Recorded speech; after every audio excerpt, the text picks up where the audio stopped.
Today I'm going to go through a full speed workout with you guys.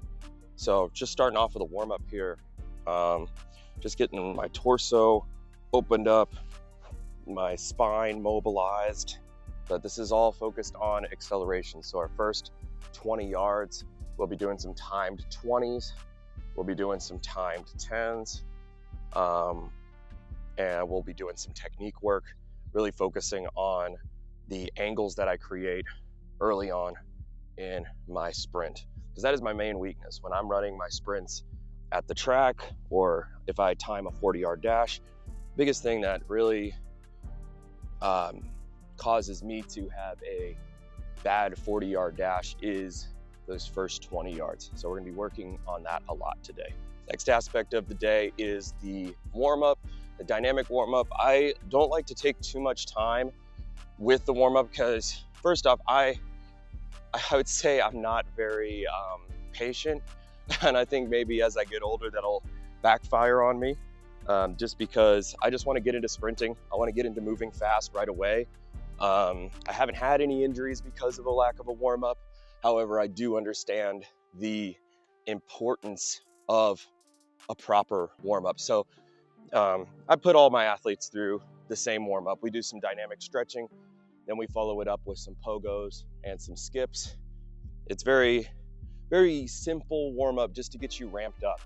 And then sometimes when I have a private training session, I have my athlete wear a GPS tracker so we can figure out if we're really warming up properly. Let's just say an athlete that I'm training runs 20 miles per hour. During that warm-up, we want to hit 90 to 95% of our top speed.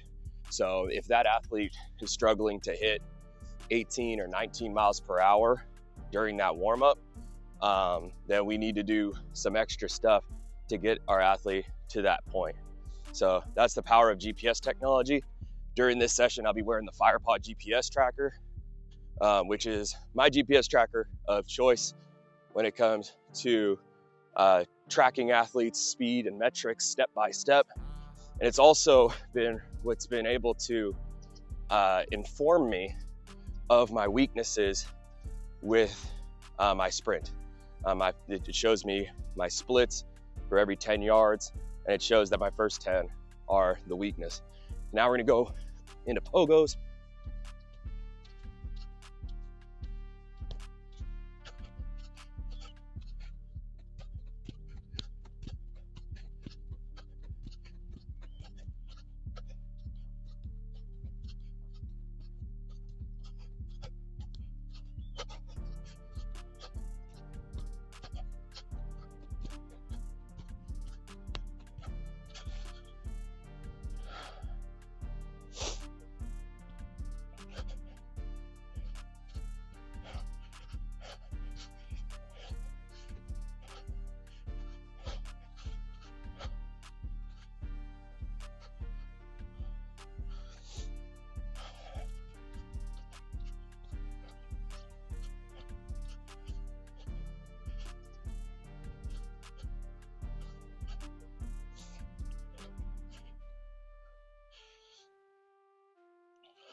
So as you can tell, I'm doing a bunch of different drills to work on mechanics and work on the angles that I create early in my acceleration.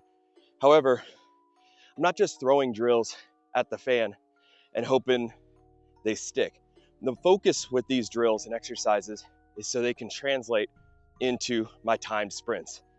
So another thing that I really like to do with drills is blend them. So we often do a bound into a sprint. We do a march into a high knee, or we do a high knee into a run. Stuff like that, where we're blending drills into more running specific drills and sprinting, so we can translate everything and we can have some carryover into the aspect that we're actually trying to improve. So this first one's going to be a march into a sprint where we march into a high knee, a march into a high knee where we focus on that snap down underneath the center of mass with each stride. Knee up, toe up, snapping the foot underneath the body, cheek to hip, elbow to the sky with the arms. Same idea with the high knees. Boom. And I don't do a lot of these drills. I don't do a lot of reps. It's more so the quality of the reps that sets us up to be successful with the sprints. Now we're going to do 5 yards of bounds, and it followed by a 5-yard sprint. So we're just bounding for 5, float. So whenever I train my speed, I follow the same framework. Warm up, get the body ready, drills, and then we time our sprints. And then after we time our sprints, we either do resisted sprints or we go to the weight room, which we'll be doing after this. The key here with the timed sprints is that they're timed. A lot of athletes, they go out and they run sprints for conditioning. However, they're not improving their speed because they're not timing their sprint, or they have no idea whether their speed is improving.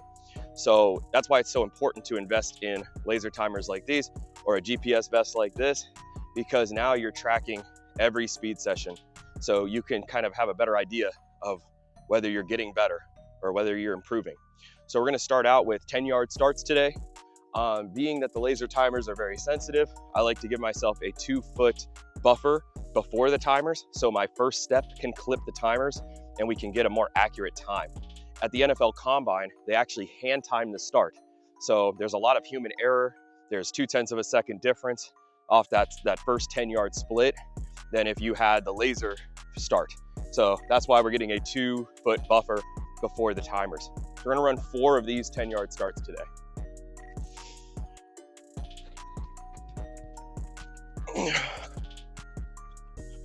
So we got 1.65. Usually I want to be down near 1.5 something, but that was not bad for the first time through. For me, the focus is extending through those first several strides, trying to get 7 steps in the first 10 yards. If you're between the heights of 5'8" and above, you're trying to get 7 steps in those first 10 yards.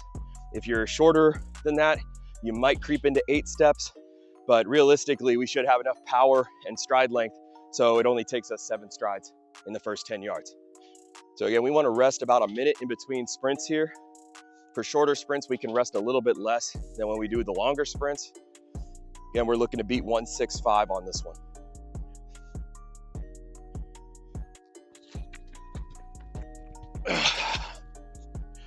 All right, so we got 1.61 on that one. Not my best rep there again. You probably saw how swivelly I was, especially in those first 3-4 steps. That's a problem of mine. My feet like to turn out a lot when we start running, and it's probably because outer hip weakness as well as groin weakness, adductor weakness, and that's something that I'm working through. Even as a speed coach, I'll admit to you, I'll be the first one to admit that I don't have perfect technique. I try my best, but we're always working. We're always trying to improve. So we got 2 down, 2 to go with these 10-yard starts. I'm actually gonna change the camera angle so you guys can see just the angle at which I'm sprinting here and the angle my body is, so you guys can understand like the forward lean aspect of the run.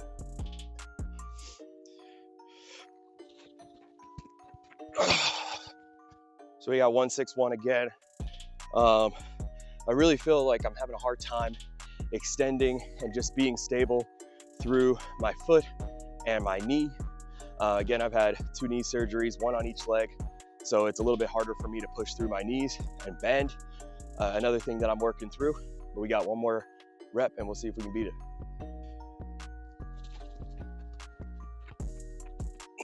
So we're in the low 1.6s all day today. We got 1.62. We're gonna move on to our 10 into 10-yard fly, which is just timing our 10 to 20-yard dash so we can kind of see how my late acceleration is. I would say my late acceleration is a lot better than my early acceleration. Now we got our 10 into 10-yard fly. Again, we're really trying to focus on late acceleration here. So the key with late acceleration is to take advantage of the momentum that you built early on in your sprint, to maintain that transition, right? To master that transition from acceleration mechanics to top end mechanics. So and what you guys should know is after each step that you take in your sprint, your body gets more and more upright.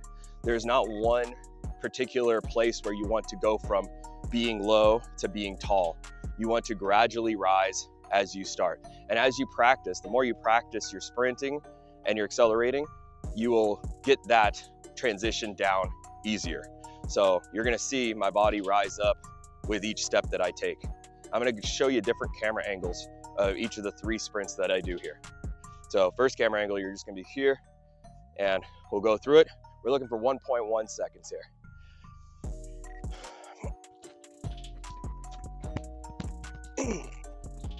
Not sure what that was, but that felt good.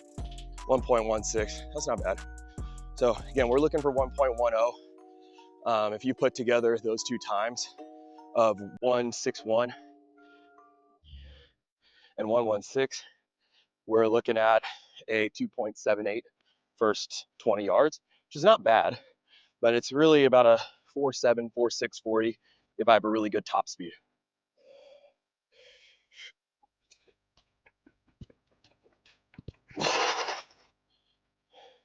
That one felt a lot better. See what that one was. This is my second to last one. So let's see how it went. And we got 1.16. So sometimes even when it feels better and you feel like you ran faster, you didn't run faster. And that's why you time. So we got one more try and we'll see how it goes. Last one, best one, like I like to say. Here we go. Trying to get 1.10 flat. See if we can do it.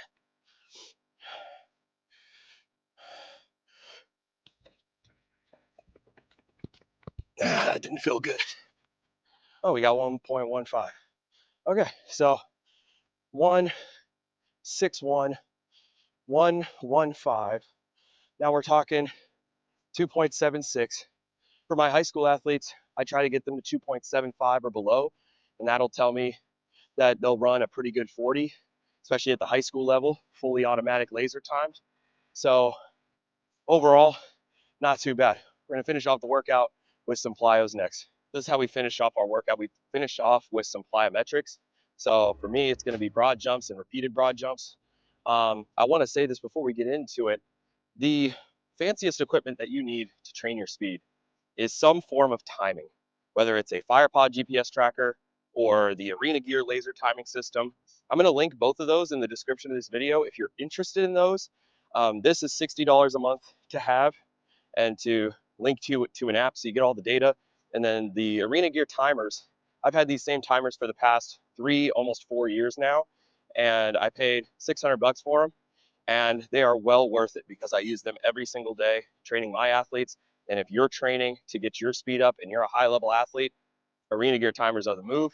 Don't invest into any other timing option because I've been there with some high level timers and they didn't work out for me. And Arena Gear, they may not be the top of the line with the LED lights and everything, but they have done the job for me.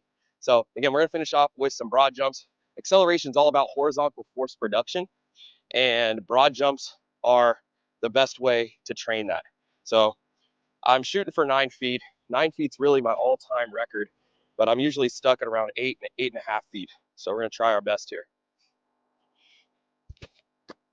We got 8.2, 8.2, not too bad.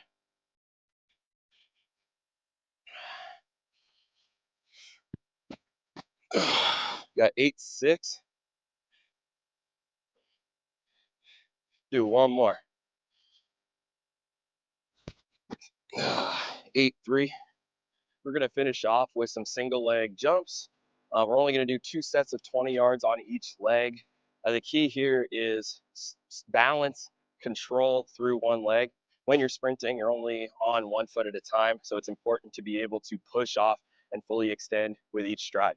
So first one, I'm going to do my left leg because my left leg's my weak one. And I feel like if we attack the weak side first, we do better and try to build and cut into that asymmetry that I have. I'm really weak on the left side.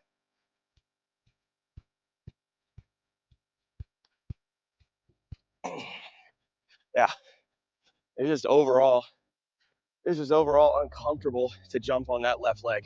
You could probably tell just how I lean into it. I favor that left leg so much. It's because the Achilles, the knee, it's all there. So now we're going to do the right leg. You're going to see the difference between how I jump off my right leg.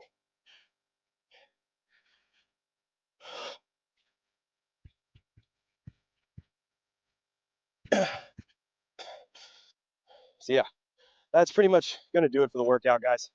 I'm going to go into the weight room next. If you guys want a weight room video, let's get this video up to 100 likes and I will send you, or I'll post a strength workout fully in my garage gym following a workout like this. So I'm going to sign off, but in the meantime, if you want to train with me, click the link in the description below. My in-person program is linked in the description. My online program's linked in the description. Feel free to look at both of those links. Subscribe for more videos like this, and let's get better today.